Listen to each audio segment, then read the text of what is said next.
MSNBC.com. We're back with the Big Three's must-read. So, Robert, we're going to start with you. What's your must-read?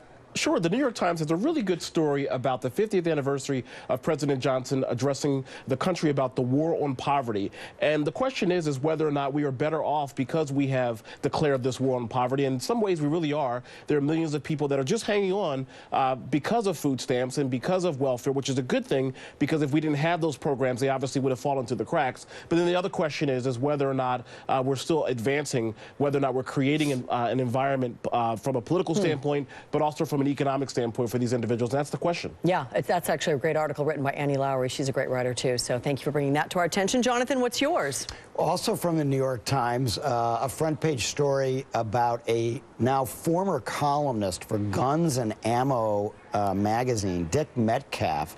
And he's been, a very strong supporter of gun rights, owns many guns, has written many columns in many magazines over the years. He was summarily fired, stripped of any association with any of these magazines because he dared to say that the Second Amendment, like the First Amendment and any others, can be regulated, can allow for some reasonable regulation. That's going to definitely be a must-read. How about, Jason, yours?